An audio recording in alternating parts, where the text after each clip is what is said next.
And then let's talk about a really cool proof to deal with this. Is the assignment on? Yeah, they're up. Both of them are up. Excel. Math Excel. All right, so get out your graphic calculators. Sorry.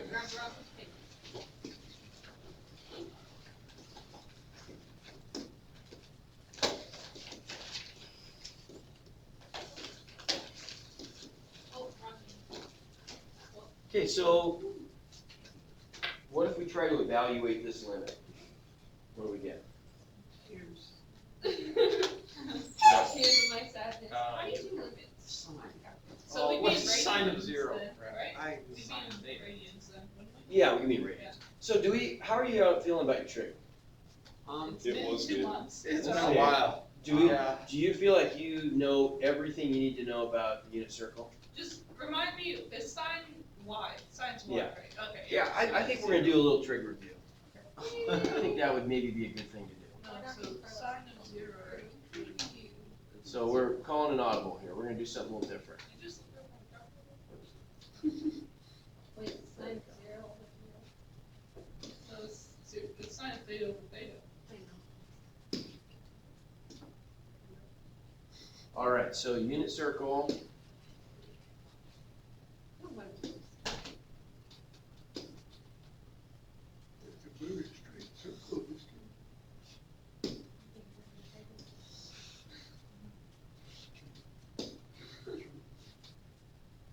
Let's do a couple things with this.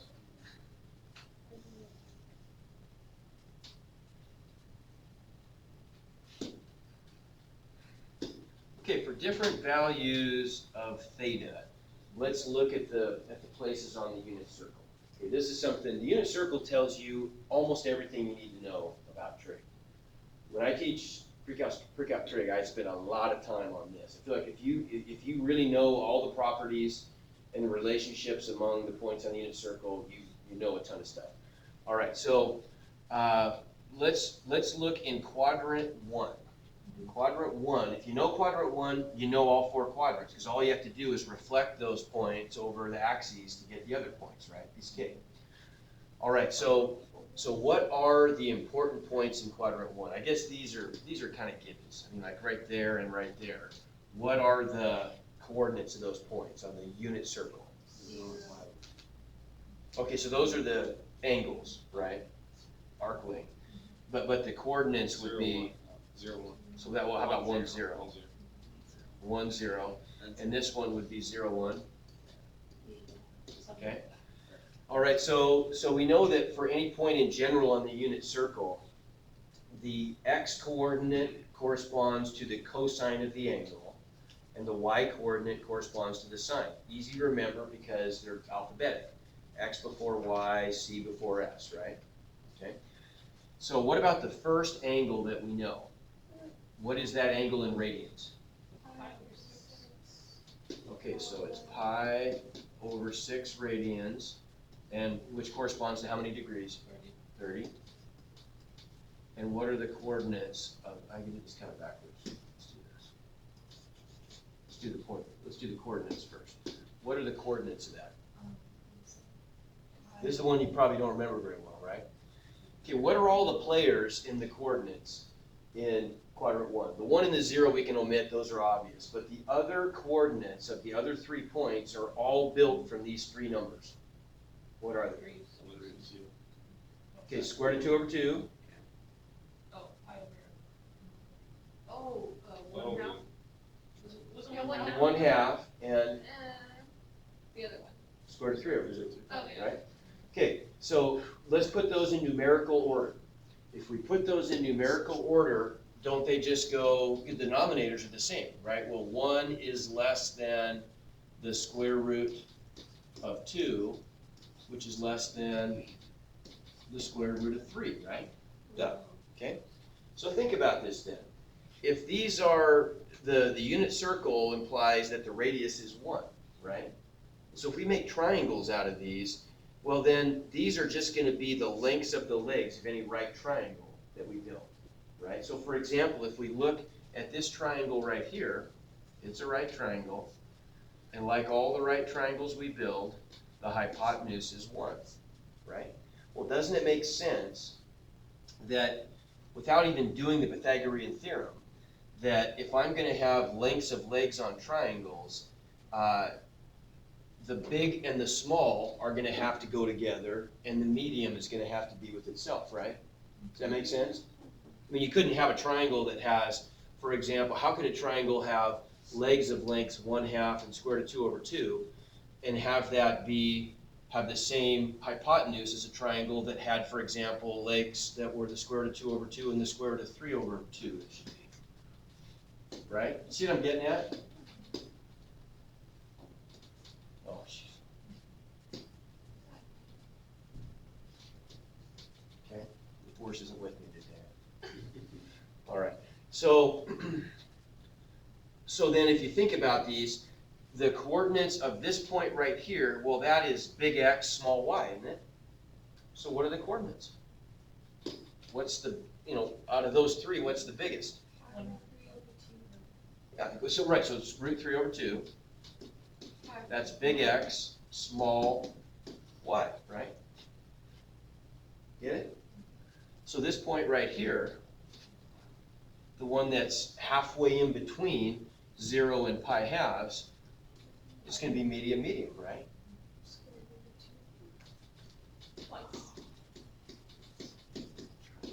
Right? You get it? And then this point right here has got to be small x, big y. I never did this last year. Right? Okay, you think that's good? Watch this. Okay, here's the trick. This represents the quadrant 1, right? So here's 0, here's pi halves. Okay? So if we go down to 0, all I'm going to do is I'm going to split my hand right here, and the coordinates are going to be the square root of this number of fingers divided by 2. It's my x coordinate. You get it? Yeah, See what I'm getting at? that's cool. Yeah, isn't that cool? And then that gives you the square root of 4 is 2, right? So 2/2 is 1. Agreed? And then, let's see, how did I get the other one? How did I get the 0 out of that? I can't remember how that works. Oh, you don't use your thumb. That's right. You don't use your thumb. So then you get 0. Okay, you're only using these fingers. Okay? So then there's 0 to the right of those. Actually, here's what you do. Never mind. You put this one down. No. No, you put this one down. That's right. You put this one down. You put this one down. And so, because it's on this axis, so I get square root of 4/2 is going to be the x coordinate, and I'm left with 0. Square root of 0/2 is 0. Got it? So that gives me 1, 0. Okay, go up to this one. Now that's the second one, so I put this finger down, right? I get the square root of 3/2 for my x coordinate, and the square root of 1/2, which is just 1/2, for my y coordinate. Isn't that cool? Okay, for the next one, I put this guy down, and so I'm going to get square root of 2/2 for x, square root of 2/2 for y. Got it? It doesn't? And then up here, obviously you can see the pattern. Put this one down, I get square root of 1/2, so 1/2, square root of 3/2, right? And you Yeah. Whichever, then you just go like this.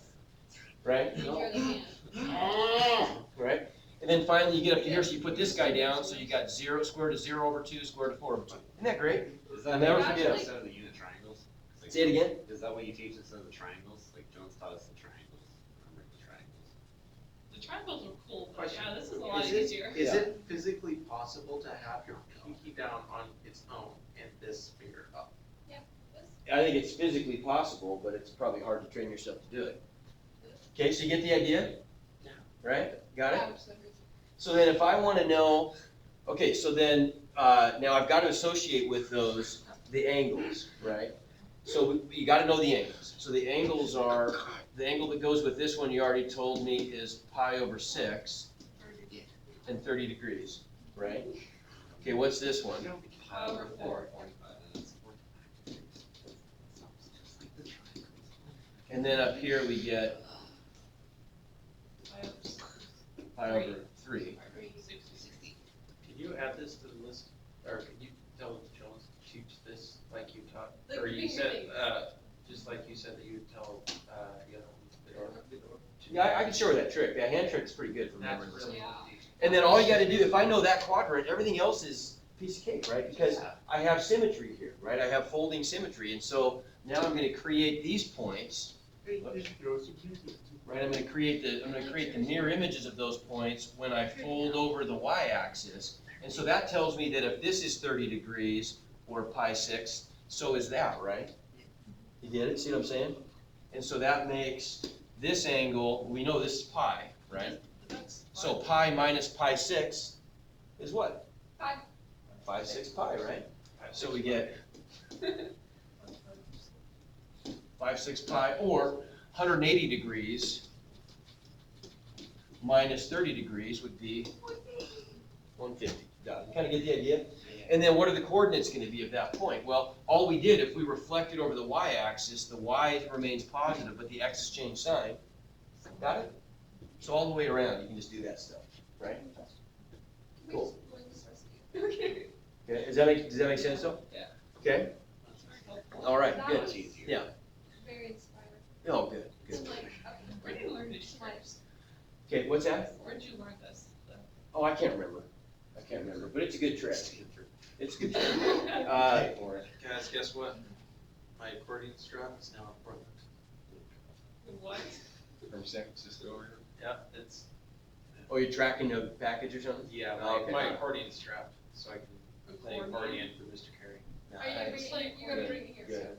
Please don't. Okay, so here's another thing. I want to just make sure you know about the unit circle, because this is really important. This is important in physics too.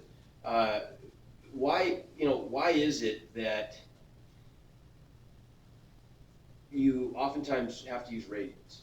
Because it's not really, at this point, you get a sense that degrees it's not always an option of using degrees.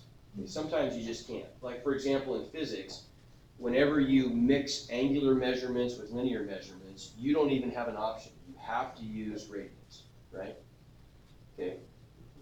Aren't degrees, in a way, extremely hokey? They're totally arbitrary, aren't they? What is magic about 360 other than that it's a highly divisible number? Nothing, right? Why did we make 360 degrees one rotation around a circle? Got best degrees. Yeah, right, but there's nothing magical about that. We could have made it 3,600, or we could have made it 120. We just randomly chose 360 because it's divisible by 4, and it's divisible by 9. It's highly divisible, right? It's a practical choice for those reasons, but it's completely abstract. And so, have you ever thought about that? That's just bizarre. You talk about angular space. That can't be right. It can't be. How can you name something that is absolute in terms of something that's completely random, right? For that reason, degrees really don't have any meaning. Isn't a measurement arbitrary? Well, okay, but this isn't a measurement because a circle is a circle, right? A circle is an absolute thing. And so to measure the angular distance around a circle, why do you come up with 360? Well, it turns out degrees are pretty worthless. All degrees do is they assign an arbitrary number that somehow allows us to make relative descriptions of angles based on how spread apart they are. But that's it. That's it. There's nothing mathematical about it. Radians, completely different. Radians are awesome. Radians are there for a reason. Radians actually mean something mathematical and physical. Okay. Radians, think about this. When we look at a circle, we choose the unit circle because it has a radius of 1, which simplifies the process of talking about points on the circle greatly. But we don't have to talk about a unit circle. We could talk about any circle, right? If we talk about a non-unit circle, let's say the radius of this circle is r instead of 1. No big deal. Okay, if it's r instead of 1, what is the circumference of the circle? What's the formula for circumference of a circle? 2 pi r, right? So then the distance around this thing is 2 pi r, right? Does that make sense? If that does become a unit circle, though, and the radius shrinks to 1, what's the circumference? 2 pi. You've seen that number before, What? haven't you? What's unique about 2 pi? Duh. That's a full circle in radians, right? Okay, but then radians don't just stand for some bizarre abstract spread between two diverging rays, right? They don't at all. What radians stand for is the arc length described by an angle on the unit circle. That's a real thing, right? So in other words, if an ant walks along the unit circle from there to there, let's make that a different color, from there to there, what length of arc has he walked? Pi over 6. So if it's a bigger circle, do you just multiply all the coordinates by r? By r. Okay, to get arc length, right?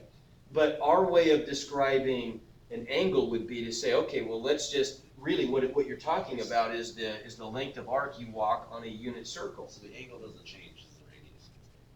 The angle doesn't change, exactly. Okay. Right. But Right, and so we would say that, sure, we can take radians to mean an angular measurement, but where does that come from? It's got an actual basis in what a circle. What this is, if we look at a unit circle, we're actually talking about length of arc on that thing, right? It's not just some bizarre number that we pick, it's a number that we pick for a reason, okay? Make sense? Yeah. Oh, no, this makes sense, I'm just curious. Mhm.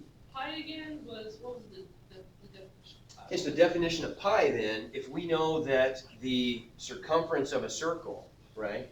If the circumference of a circle equals 2 pi r, well 2r is just diameter, right? So that's just pi times diameter. So by definition, for any circle, pi is the ratio of any unit circumference to its diameter. So But there's a caveat there, in a flat space. Okay, so all Euclidean geometry is built around the premise that we're talking about a flat space. So we can only do the geometry you've learned. Yeah, it's good, but it's actually, it's just, yeah, it's two-dimensional. It's geometry on a flat two-dimensional surface. As soon as you start to make the surface hyperbolically curved or spherically curved, it changes pretty dramatically.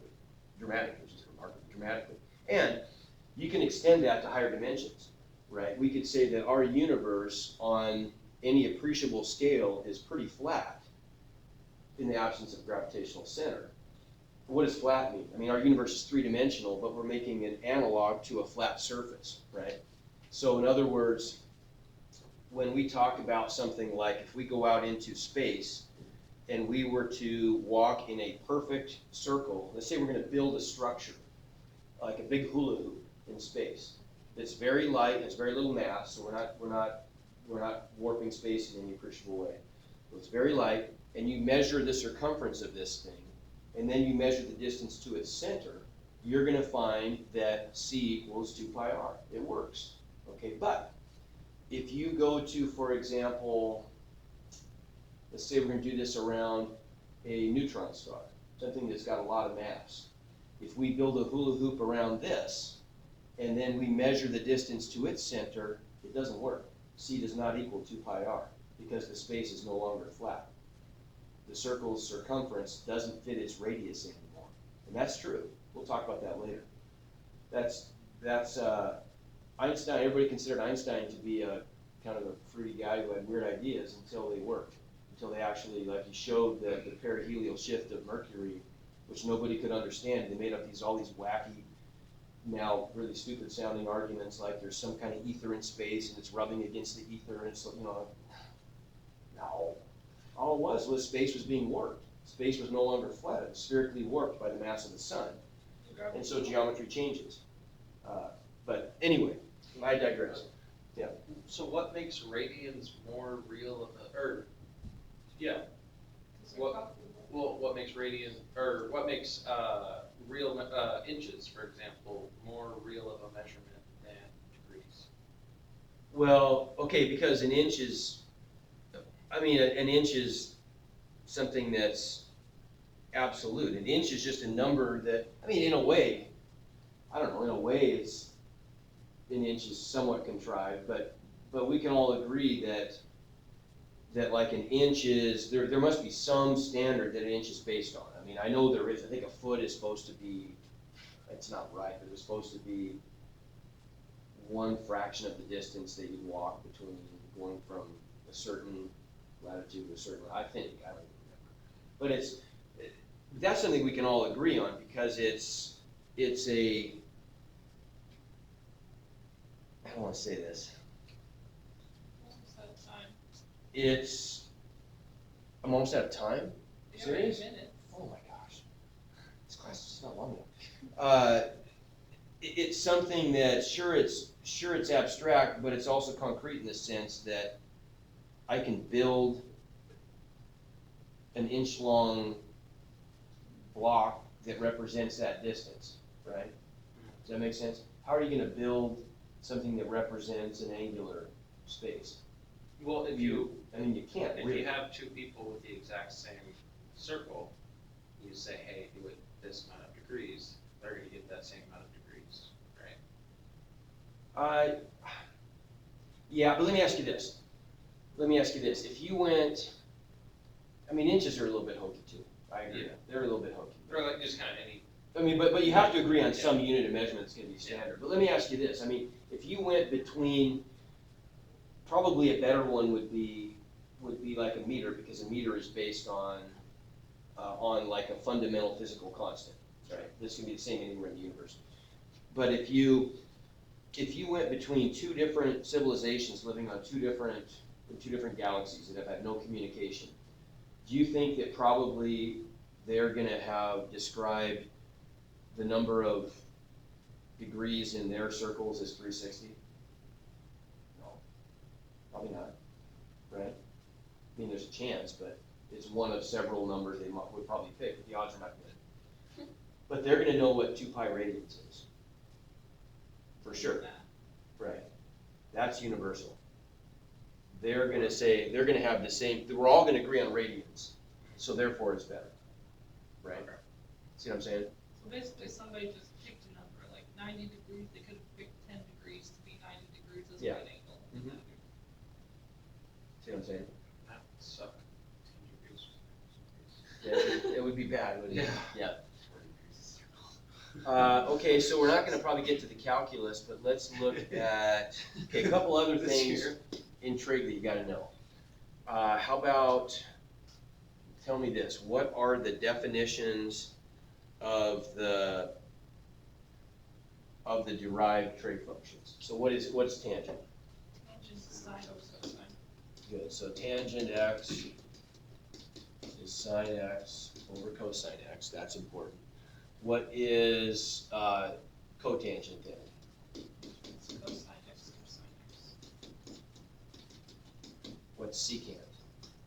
1 It's over 1 over cosine. Good. And what's cosecant? So, good job. Okay, so knowing that's good. What about this one? What is the Pythagorean identity for a circle? Okay, so we can do this with the unit circle also. Is there a question? Well, yeah, okay, but there's one main one that you can get all the others from, and I'm gonna show you that trick. A squared. I don't believe in wasting brain cells on memorizing stuff. All you gotta do is know some basic fundamental principles and quickly derive everything you need. Seriously. So if we wanna look at an angle here, let's look at like this angle right there. It's just a random angle. Okay, but I do know on the unit circle that that's 1, right? Okay, so if these are the x and y coordinates, I already told you that they correspond to cosine and sine, correct?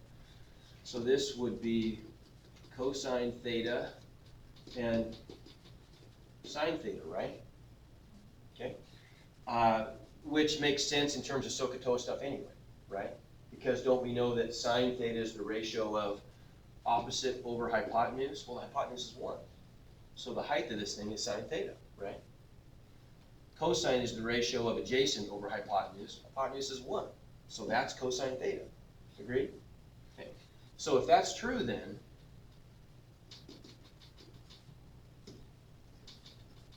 what's the Pythagorean identity?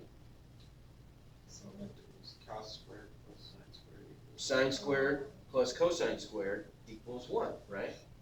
Makes so much more sense. Yeah. It's not just Jones just arbitrary. writes it down, then, Yeah, all this, yeah, this is what it is. Okay, so if that's the case, there's the parent trig, the parent Pythagorean identity. If I wanna get the other two players that we use sometimes, all you gotta do is just divide both sides by sine squared or by cosine squared and take what you get. So if we divide by sine squared, what am I gonna get on the left? So sine squared over sine squared is 1 plus cosine squared over sine squared is I mean, cotangents. cotangent squared, right? Equals 1 over sine squared is, It's Secant. I mean, No, cosine squared. cosecant. I remember, I did figure that one out. Yeah, I did. What else did it? okay. Now, if we do the opposite, if we divide by cosine squared, then I'm gonna get tangent squared, right? Jeez, you have so much. Plus 1 equals secant squared. There you got it, right? You don't have to memorize anything. All you gotta know is sine squared plus cosine squared equals 1, which you always know, right? Good? Okay.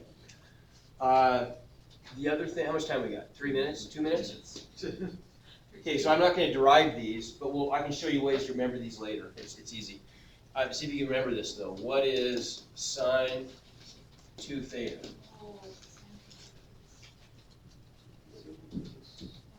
It was one of the expanded ones, I had to go like sine, two sine, Two theta, cosine. cosine, theta. Okay, all right. I can show you how to get that one. But even if you just remember that one and you remember this one, what's cosine 2 theta? So it's either cosine squared theta minus sine squared theta is like the parent form. Oh, there were like 3 of them. Right, but all I've got to do is just rewrite cosine squared in terms of sine squared or vice versa to get the other two, right? We know sine squared plus cosine squared equals 1, right? So what's sine squared equal to then? Isn't sine squared just equal to 1 minus cosine squared? Agreed? Right? So if I subtract that quantity, what am I going to get? Well, I'm going to get cosine squared minus the quantity 1 minus cosine squared, right? So 2 cosine squared minus 1 when I subtract the negative. I'm just going fast. You get the idea? Or if I do the other, cosine squared is 1 minus sine squared. So 1 minus sine squared is just 1 minus 2 sine squared, right? You got all 3 useful double angle formulas, right? Okay. If you know that stuff, you know a lot. I mean, that's most of what you need in trig. The other ones I'll show you how to get to, just from some basic unit circle, right? But that's trig. I mean, that's really, those are the important relationships. Okay. Have a good round. Yeah. Drops Oh, I got a question for you, real quick. Is anybody interested? Because I can scare up some work for you if you are. Is anybody interested?